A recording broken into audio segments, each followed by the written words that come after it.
Hi everyone, it's Ethony. Welcome back to my channel, or hello if this is the very first time we are meeting on the intertubes. Today I have a VR that I have been waiting to record for so long.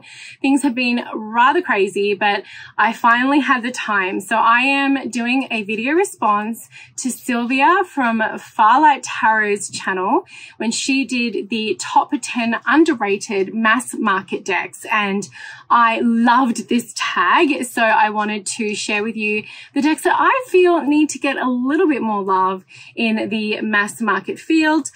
As always, all of the links for the decks are going to be in the description box below. I have put the link to the original video, and I would love for you to drop your video in the comments if you have also done this tag. So without further ado, I'm going to change over the camera and let's discover my picks for the top 10 mass market underrated decks. And of course, these are just the decks that I have that I believe deserve more love. It is not a reflection of all the amazing decks out there. So let's get to it. One of the Oracle decks that I have picked for this tag, and this is the Magic of Flowers. And I took this out of the big box. It's a Llewellyn deck, many years ago, actually when it came out, and I don't know if it'll say in here because it's just the guidebook, but this is so stunning. Oh, there we go, 2015, first printing, first edition. This is gorgeous, and Tess Whitehurst wrote it, and Anne Wertheim just has done the most beautiful job. Really, really great guidebook. It's just, I've just put it in a pouch. This is the back, and aren't they beautiful, the flowers? But the artwork in this deck is exquisite, as you can see. It's so detailed and beautiful. And I absolutely adore this deck. I think this is probably one of the most beautiful Oracle decks. That was Apollo. I look at that expression. I've seen, especially with flowers. I don't work with flowers a lot, but I would never get rid of this deck. It would be perfect for summer, perfect for spring, perfect for those who work with Bach flower essences, or even anyone who just does oracle work. I love that you can see the root in this water lily. Oh, it's just so beautiful. The cardstock is not the greatest, but honestly, it's not the worst either. I'm not a cardstock snob, so I don't really mind. There are a few decks that I've come across that I just cannot work with because of the cardstock, but this is not one of them. So beautiful. And in the guidebook, you get the card, the forget-me-not, the magical specialities, the meaning, whoops. And then there are ideas and messages that may apply to your present situation. Notice any that particularly call out to you as you read. So this is really you sinking into your intuition and then picking what comes out to you, and then there's space to write. So I think this is just such a beautiful deck, and definitely one that is underrated. I am a big fan of the Pulp girls on Instagram. I love I share their stuff quite a lot. So this is a beautiful mass market deck. I don't even know who, Rock Point. I think they did the Outdoors, that new one that came out, the Great Outdoors, which is another really, really, really stunning deck. So this comes in a box. The box is actually really lovely for a mass market, the little clam. And the book, and like everything that the Pulp girls do, it's very visually appealing. Like how easy is that to look at the meanings of the cards and get really quick information. So there's a little picture of it in color. Gather your courage, your determination will see you through. Reflective questions, affirmations, upright and reverse key energies. So really, really just very simple. There's a little bit about reading your cards at the beginning. Before a little black, this is like the little black book, but not really the little black book. This is by Quarto. I guess Quarto is the subsidiary of this. It's a really, really, really well done. And I actually love this deck, and I tend to work with it quite a bit. So I'm hoping that some of this is upright because I've had some issues with that as I've been going through things. So here are the backs. The backs, I mean, they're not anything spectacular, but they're cute. I mean, you know me, as long as they are reversible, I'm not all that fussed. The only other thing I don't like about backs is if there's like writing on it. Oh, I hate that. So you have very, very classic Rider-Waite imagery. For example, see the Ace of Pentacles, very classic Rider-Waite, but it has the dot lines of like the, I guess, magazines, or were they like the pop culture? Oh my gosh, I don't know that art style. They do have the Pulp Girls signature on each one. Very reminiscent of Pixie. I don't dislike it. It's fine. I actually really like the font, even though I know that might be difficult for some people. But it's just got this like vibe and I really, really like it. So we've got the sign of the zodiac on her as a tattoo. Super easy to read with, but it's like a bit more modern, and that's why I think I really like it, because I can take this to a lot of clients and it's very easy to read, but it's also it's cute. Like this little cowgirl, she's like so cute, but it also has all of the meanings of the original, Rider-Waite Smith. And for a mass market deck, I mean, these mass market decks, depending on the publisher and everything, are climbing in price, but that's because everything is climbing in price. But it's not that expensive. So I really enjoy this deck a lot. I've read with it a lot, and it's definitely one, if you like the look of this deck and you like the sort of modern little cutie fashionistas. I mean, look at the devil, is so cute. Then I think you should definitely, I love how the pages have wings, so cute. And then they're all tipping over. Then I think you would really probably like this deck a lot. This was the Pulp Girls Tarot, like the 2 eye tattoos. Like it's actually got like quite a lot of the 2 little Gemini tattoos on the bums. So cute. Yeah, I think this is quite fabulous. So that's the Pulp Girls Tarot. Next is the Fairies and Magical Creatures Tarot Card Magic and Mysticism deck, and that is a blinking mouthful. Actually, the deck is quite a handful. Wait till I show you. And this came up on my Amazon just feed. I hate this box in a box thing. Especially when it would fit anyway, but it seems like quite wasteful. But anyways, this is by Mango, and it's illustrated by Otto Gabos and edited by Francesca Mattioni, Mattioni. I'm absolutely shocking. And this is fabulous, and I have not seen many people talk about this at all. This guidebook is really, really lovely. It's all in full color, and it's gorgeous. So as you can see, every major arcana card tells you what Fae is on here. And they are all from all over the world. I love the Fae. Love the Fae. I have ever since I was a child. And so this is so fantastic. And then there's a little bit about reading the cards, the journey of the Fae. And then there's some messages in the back as well, which is really helpful. And again, I haven't seen, look at this, like really beautifully bound. I haven't seen people talk about this at all, and I feel like that's a shame. Now, let's talk about the backs. I love the backs.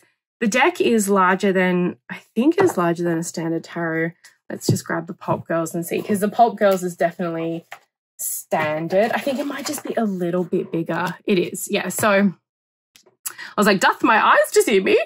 So it's a little bit bigger. So it's not that bad if you have like itty bitty hands. The cardstock, I mean, it's been, it bows a little bit. I don't know if you can see how it's like, but I don't feel like that's, I don't know. It's not a deal breaker for me because I shuffle quite hard. The backs have a beautiful design with mushrooms and herbs. And then we have the fronts. I'm just going to get myself situated. So, okay. So we have the fronts here. And as you can see, there are some classical Rider-Waite-Smith elements to this. So if you read with the Rider-Waite, then you'll have probably no problem at all reading with this deck. If you want to learn more about the Fae, you'll love working with this deck. The detail in this artwork is so great. And so like here we have Rumpelstiltskin, and Rumpelstiltskin is not meant to be pretty. So I love that in this deck, you're really getting the sense of the very classic fairy tale Fae. It's not Brian Froud Fae, which I think are, for myself, are very much what I see when I look at Fae in nature. They're very reminiscent of what is around them. They are shapeshifters. They're able to kind of like hide in their environment, whereas this is very like, you know, very fairy tale Fae, and I love it. I love it. I love it. I love it. It's like Tinkerbell. Like it's just such a fabulous deck. And again, I haven't seen anyone really talk about it or use it, and it's a real shame because, you know, first of all, I mean, I could bang on about, you know, supporting deck creators, but it's, yeah, I just find it this fascinating, wonderful deck that I haven't seen, multicultural deck that I haven't seen many people talking about.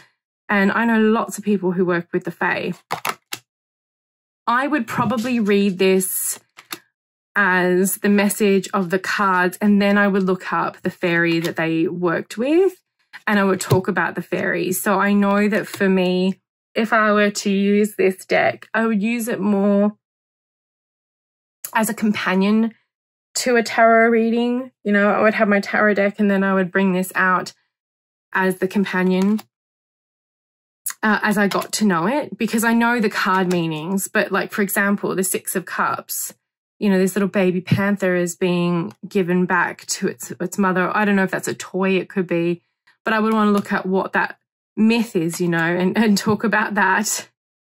So I just think it's fabulous. I would love to know if you have this deck. Let me know in the comments, because I just think it's really just so underrated, and I think it should be talked about more. So that's the, ready for it? The Fairies and Magical Creatures Tarot Card Magic and Mysticism deck, and it's fabulous. Now we come to the Pastoral Tarot, and this is by Lynn Araggio. I probably am saying that completely wrong. Sorry, Lynn. Illustrated by absolute tarot legend Lisa Hunt. And this is unlike anything else that's on the market, and I think it is so, so underrated. I think a lot of people overlook it because of the title. I've taken it out of the box. This is by US Game Systems. The detail and love that went into this is just really unbelievable. So I'm not even going to try, but it does fit in very nicely. And then you also get this beautiful pouch. And the guidebook has quite a lot of information. It is all landscape, exactly like the deck, which is one of the reasons why I think this deck is so different. And Lisa Hunt, I mean, honestly, anything that she has a hand in, I'm going to get because I just love her art so much. I have all of her decks, all of them. And so this is the back, and the back is so beautiful. We have butterflies, lavender, little chipmunks, little birdies, fish, shells. Like, it's just gorgeous. Reminds me a little bit of the back of the Herb Crafters Tarot. And then the front. And if you are new to Lisa's artwork, welcome. But look at the frickin' detail in this.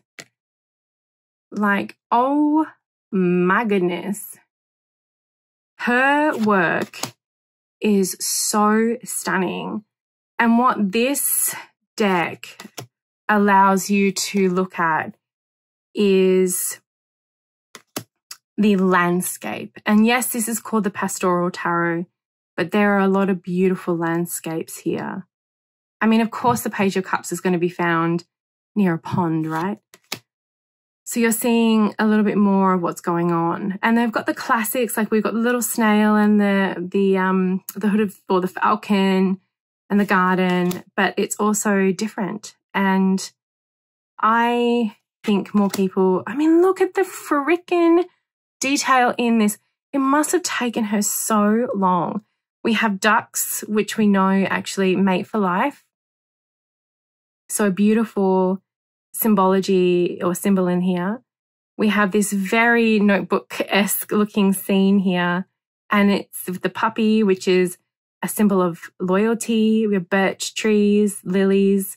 I can't get over how much this deck is not used. The hermit here, you know, that person who's self-sufficient in the woods and is obviously using everything that they hunt, right? Because we've got the hat and the furs and everything, and it's just, oi, oi, oi, beautiful. And then we have the devil with this sleeping shepherd and the fox. Oh, we've done it again. I'm just going to move on to some ones that are upright.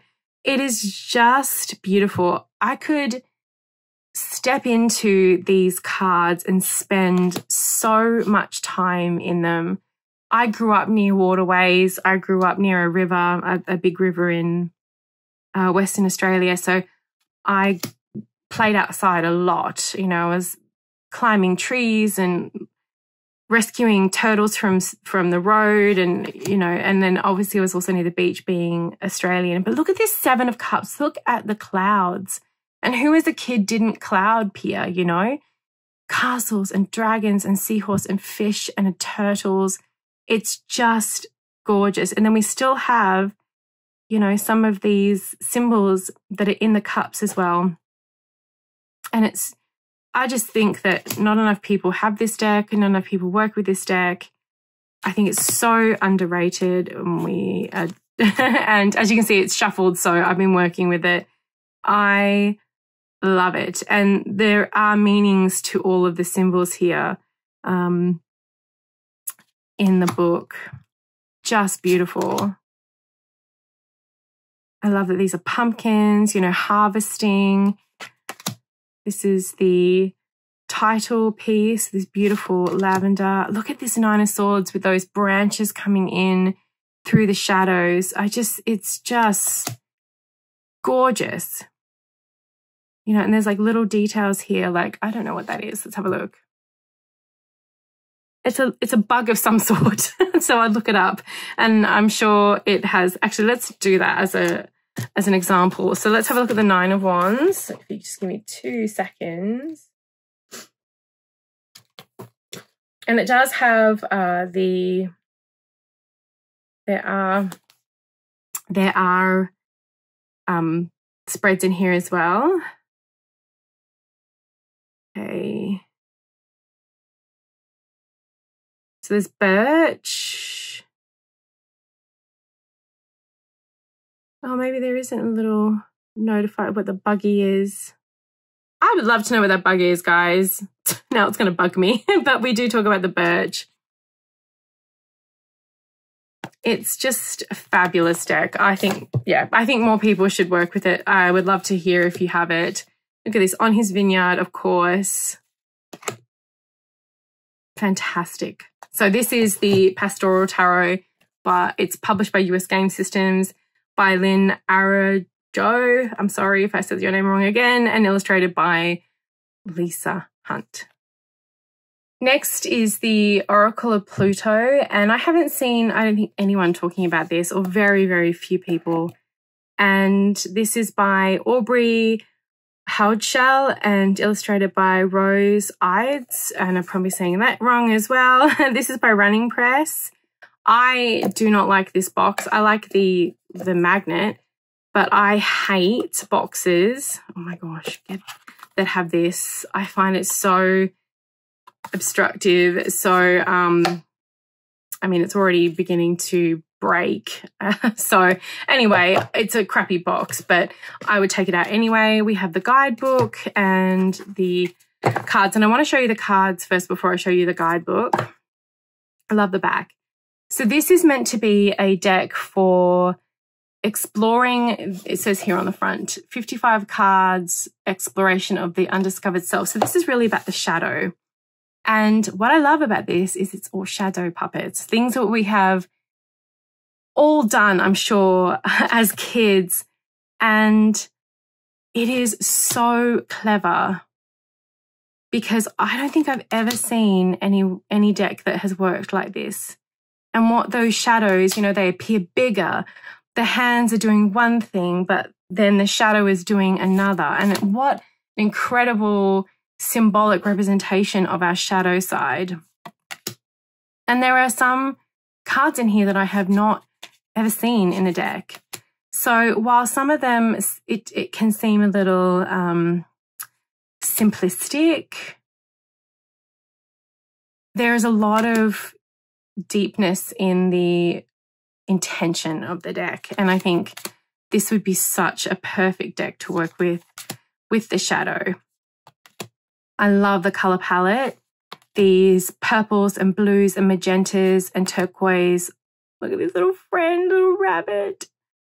Is just gorgeous. I mean, look at this puppet master. Very Cerberus, very Persephone, Hades looking under here.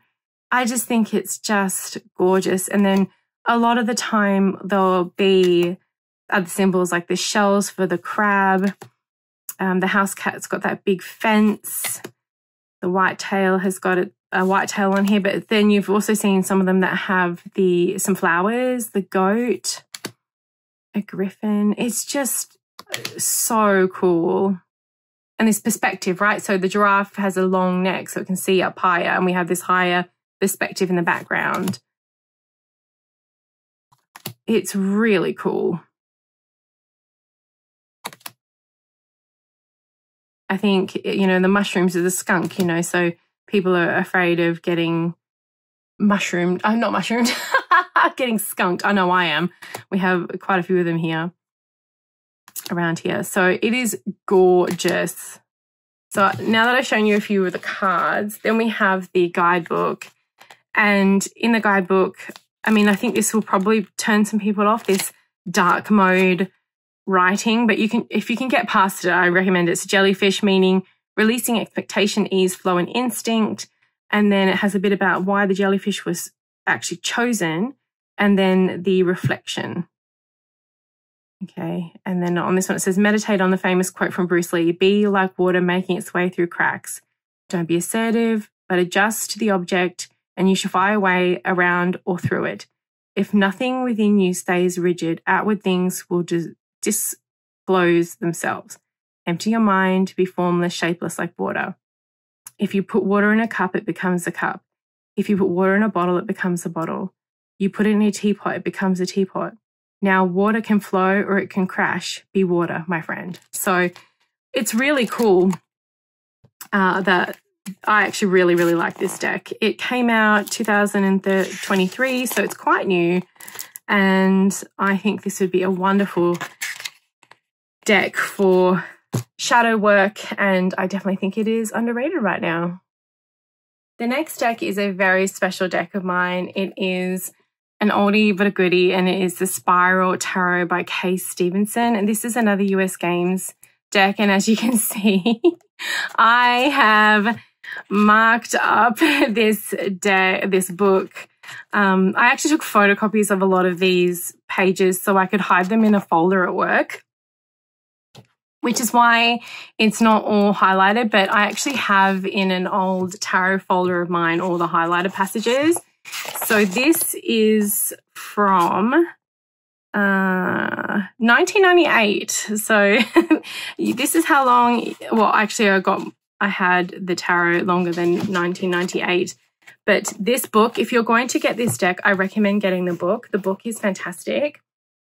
And this is one of those decks that my mum actually made this pouch many years ago that I will always have a very special place for, because this deck specifically has read for many, many, many people. So this is a piece of raw silk that a friend of mine who's a fashion designer gave me to wrap it up in. So this is the back. As you can see, look, she's been through it. So it doesn't come this bent and bowed. I just shuffle really quite a lot. You know, I'm a rough shuffler. The detail in this deck is spectacular. There are not only do you have, let's have a look here at the devil. So we have the zodiac sign, we have the planet, so we have Capricorn and Saturn. We have the Hebrew letter, and then we also have the pathway on the Tree of Life on all of the major arcana cards. So there is a ton in here. And every time I look at this devil card specifically, I think of Constantine and the mirror. And then we have very classic but also new symbols for the minor. What a beautiful 8 of Wands, you know, blowing out through that wind. And this was a deck that I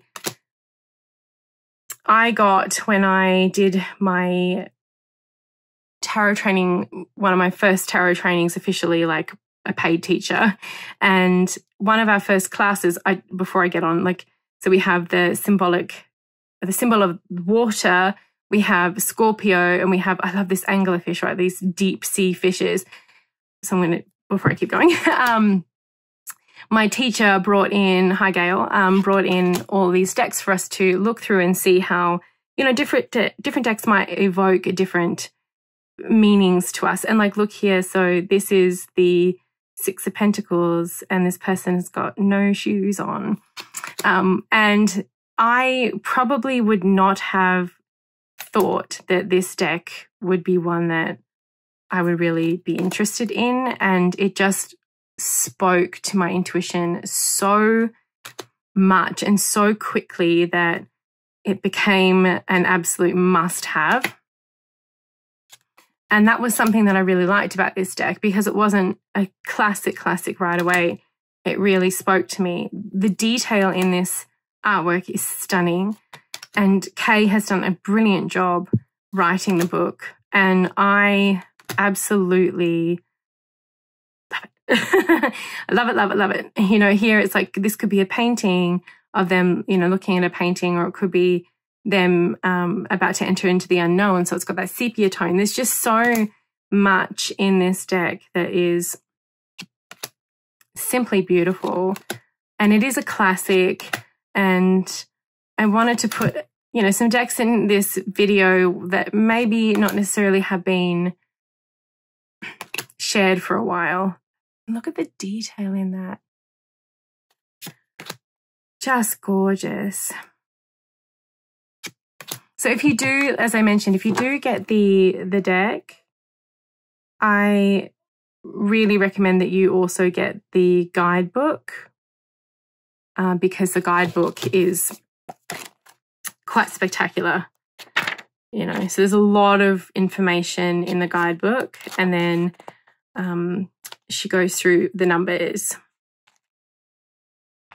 which is the court first, and then it goes into the 10s backwards. So anyway, this is fabulous deck. I know the book probably didn't all get in there because of the camera I'm using, but Such a great deck, the Spiral Tarot from US Game Systems by Kay Stevenson. Just want to put a correction. I kept on saying Kay's name wrong. So it's Kay Steventon, not Stevenson, Steventon. And I want to apologize. My dyslexia she's bad. So it is by Kay Steventon. I recently did a video with this next deck from Rockpool Publishing, but it has been out for a little bit. So I wanted to include it in here because I truly think this is such an underrated deck. And I have some suspicions as to why. I think this very stark yellow and purple is really not the tea for a lot of people. For example, if you had, I'm not saying that, you know, this is the card to pick, but if you had replaced it with this blue and pink or magenta, I think it would have landed a little bit better. I've been teaching tarot for a really long time. I've been reading tarot a really long time. And I know that one of the reasons why a lot of people are not so keen on the original Rider-Waite-Smith is because of those very bright primary colors. And the yellow, there's a lot of yellow. And I think that might be one of the reasons why people really stayed away from this deck, which is a real shame. And I also think the backs might be a little bit of a reason. But honestly, it's been one of my favorites recently. So I'm not saying that to bash anyone. I'm just saying that I can see why it might be something that is overlooked because it came out a couple of years ago and I have no idea why more people aren't using it.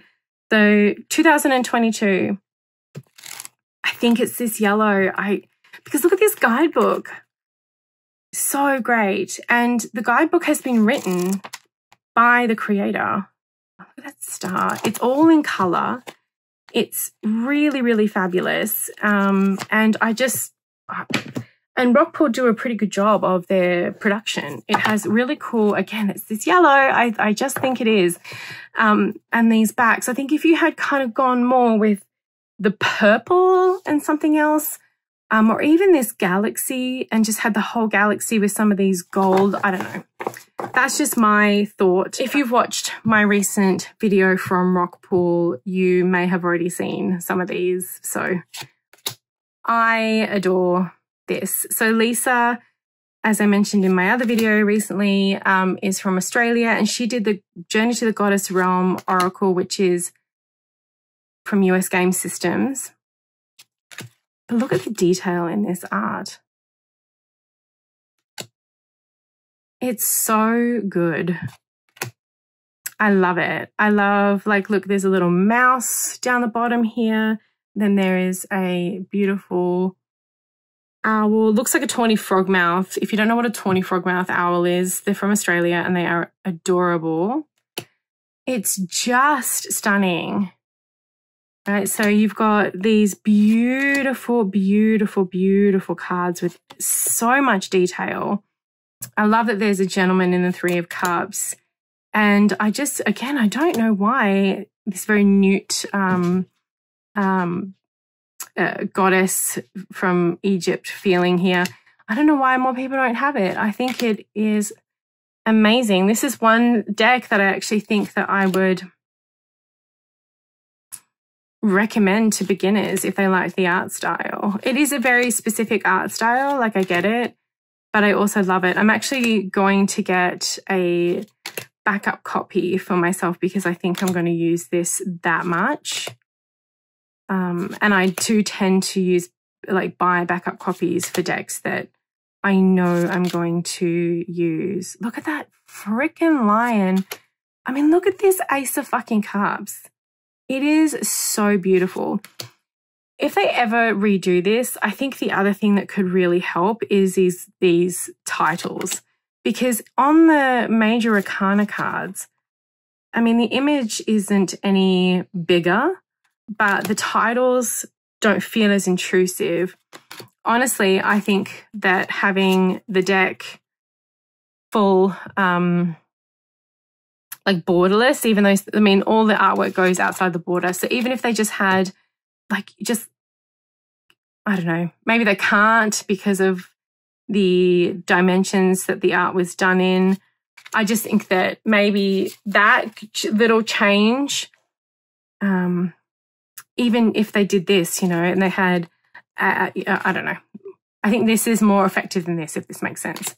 But it is gorgeous. And this is the Mystical Realm Tarot by Lisa Porter, and it is published by Rockpool. And I really hope that lots of people go and support this artist and creator. My love for Buffy the Vampire Slayer cannot be overstated. I have very few collections of TV shows on DVD because I'm an old person, and Buffy is one of them. I love the movie, but Sarah Michelle Gellar and just will always be Buffy for me.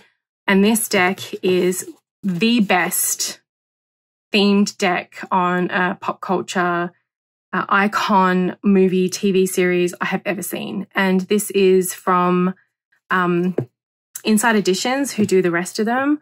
And this was done masterfully by the wonderful, here we go, illustrated by Carl James Mountford, who I think we should all applaud for just bringing this beautiful deck to come to be, and then written by Casey Gilly. And everything about this deck is beautiful. The box is beautiful. And thank the fluffy bunnies that this is a fully fucking illustrated deck, because one of the reasons why I do not like a lot of these Inside Edition decks is because they're not fully illustrated. So we also have tarot spreads, the Nice to Meet You spread. I mean, a lot of this is very iconic from the show. Prophecy Girl, that was the title of an episode. A World Without Shrimp, another episode. 5 by 5, another episode. And also What Faith Says, who I loved. And I think this is absolutely the best one out of all of them. I think that if they redid The Nightmare Before Christmas, the villains and the Hocus Pocus, they could be up there. But I hate the laziness of the minors in them. And that's just me. I know I'm being a picky bitch, but hey, it's not like they don't have the money. These franchises are pretty big. So these are the backs. I love them. This is actually so popular that they're coming out with a big edition and a tinned edition. And I'm going to get the tinned edition for sure. The larger edition, I'm not sure if I'm going to be able to use because it's probably going to be too big. I mean, look how great Daria is. Sorry, not Daria. Oh my gosh, it is absolutely, is that, Darla? No, that's not the other blonde. Oh my gosh, that's going to annoy me. Okay, I looked it up because it was going to drive me crazy. Drew, the creepy dolls. It's freaking Drusilla. It is, everyone's probably screaming at it while they're watching. Anyway, so I'm going to get the tinned edition, and this is definitely coming out for Halloween. If I do get around to doing a Halloween video, expect this to be in the, funny enough, I know her name is Juliet, the actual actress, and I can't freaking remember her name. It will be in the Halloween video of like decks that I'm going to be working with this year. So we have Pentacles, Scythes, Techno-Pagan. I actually watched that episode recently, and this one. And there are Stakes, Riley, Giles, Chalices, and Stakes, yeah. So I think this is fabulous. I love the color palette, that it's very, very cohesive. I can't speak enough about how much I love this deck. It has so much Tara and Willow. It has so much of the classic Rider-Waite-Smith, the classic tarot, but it's very, very, very Buffy and Oz. And I just think it's the first Slayer. I think it's just fabulous. And I think a lot of people maybe work with it, but I had to put it in here because I think that, like, we see a lot of videos on these decks that come out from Inside Edition, you know, and I think that this is the most successful one they've ever done because it has been done with such thought as a fully illustrated deck, and I adore it. So that's the Buffy the Vampire Slayer tarot deck and guidebook.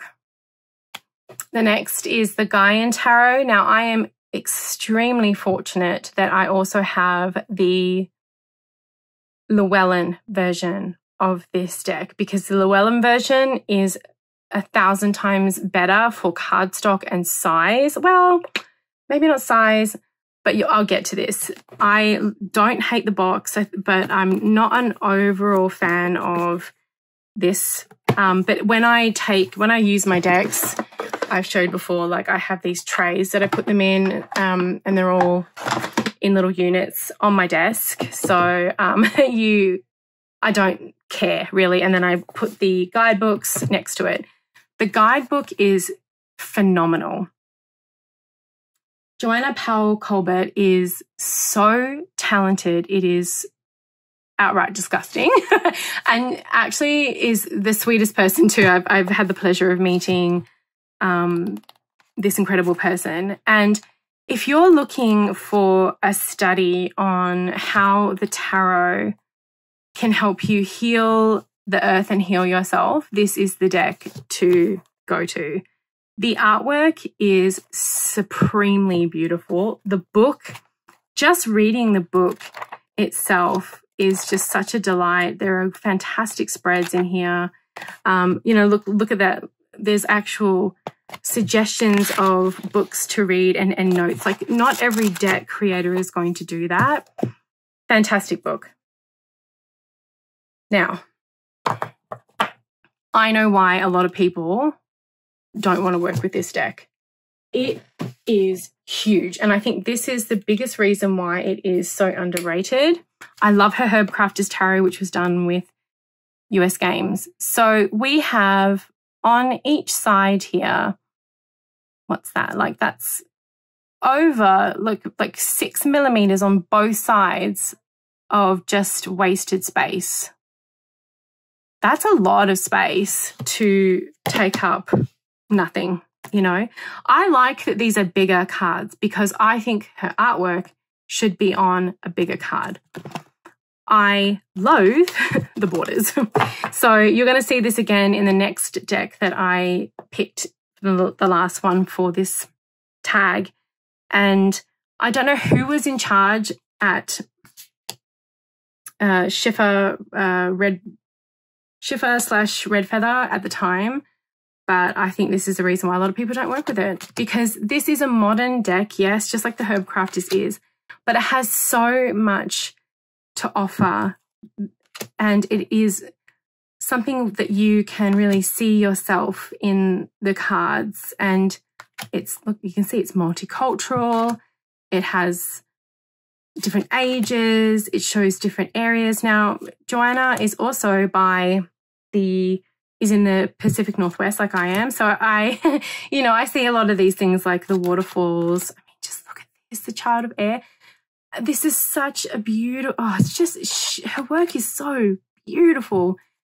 And again, this is one of those decks where it's like, if I never use this, which is not true, I would get this deck just simply to support this incredible artist.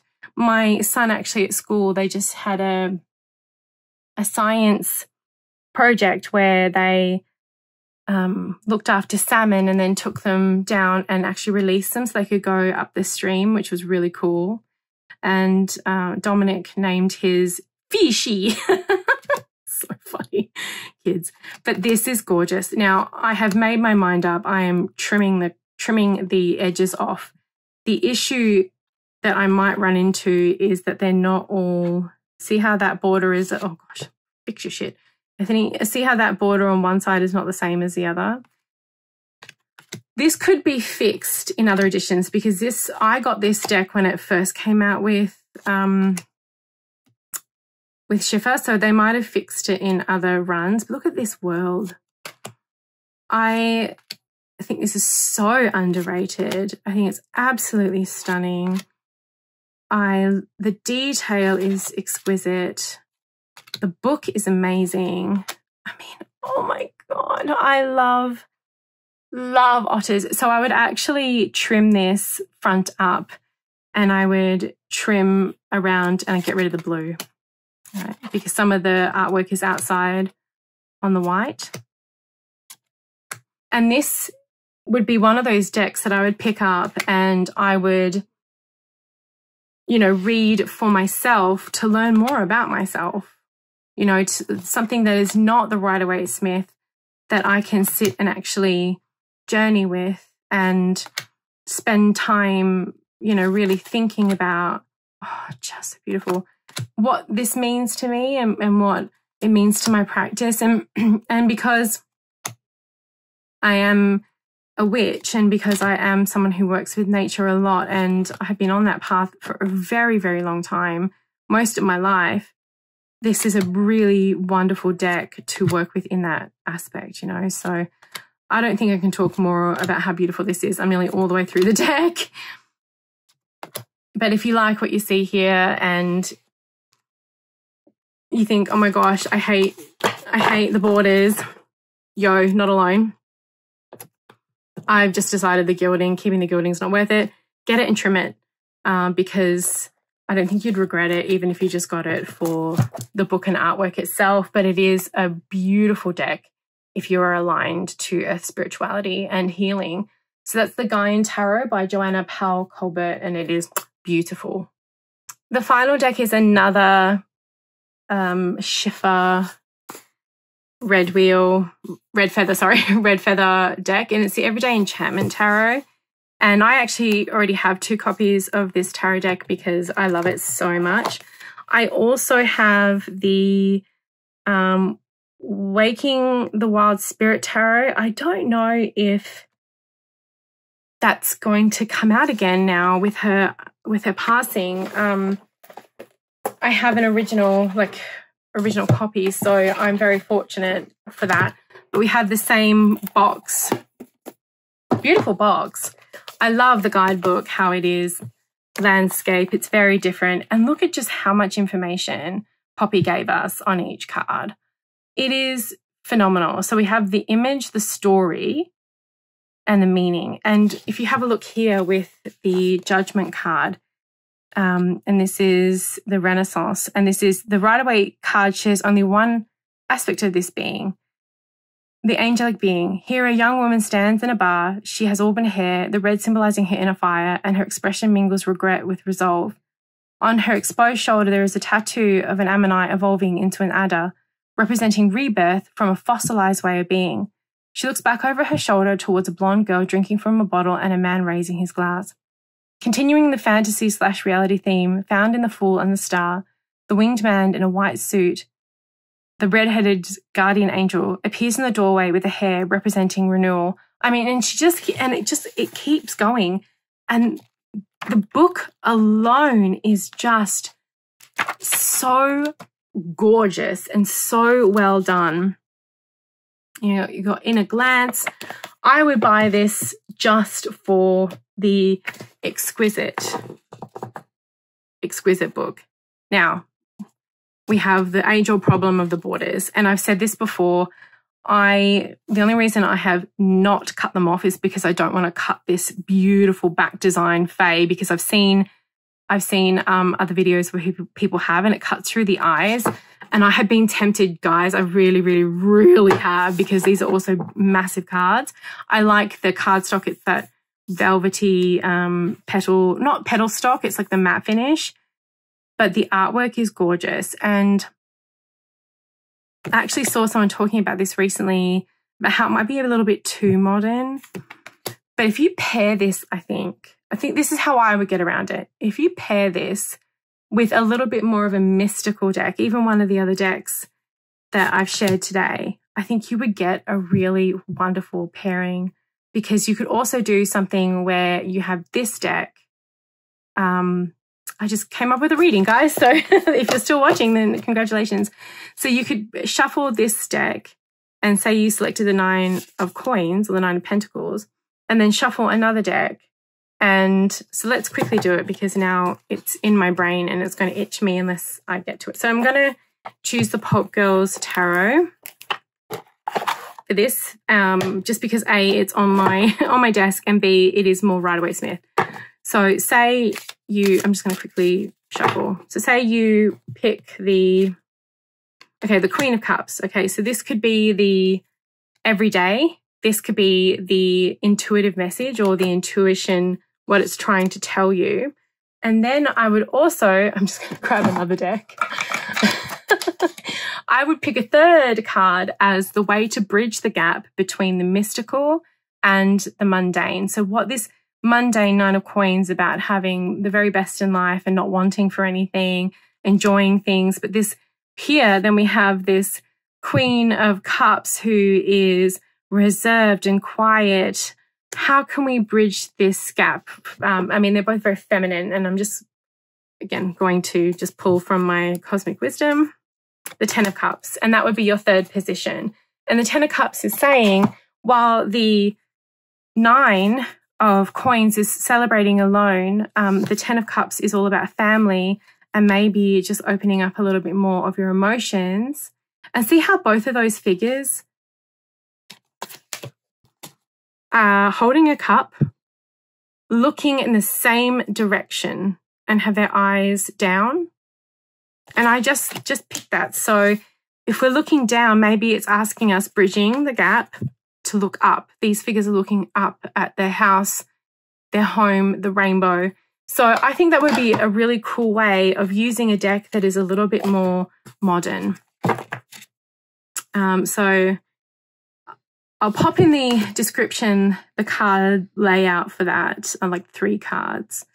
And so I think that if you don't want to spend the time getting to know, this is such a page of wands, getting to know the cards themselves, which I would do anyway, I think that is a wonderful, wonderful way to work with this deck if you feel it's too modern. I adore that it's modern, and it has the little pixies and fae creatures in here. I think this would work beautifully with decks like the Bonfire Tarot. Oh, I just, I think it's glorious. I think it's so, so, so, so underrated. And we unfortunately lost the very talented Poppy a couple of years ago, I want to say. Forgive me if I'm wrong. And it really hit me really, really hard. I never got the pleasure of meeting Poppy, but having all of her work and one of her decks being the Waking the Wild Spirit is a deck that I got very early on in my tarot career and my tarot practice and my spirituality. I just was like, oh, yeah, it really hit me hard. So, so we have coins and blades instead of the swords and pentacles. These are all, the blacks, and then we have the element in the color. I think that might have also deterred some people. What I would probably do is keep the bottom and just trim the side, so I've still got the title, because I did trim my Star Tarot, the first edition, when it had those terrible borders, and I took off the titles, and I didn't realize until that point how much I quickly referenced the titles. So just when I'm doing a really quick overlook of the reading to begin with, so I wouldn't do that. But for the book alone, spectacular.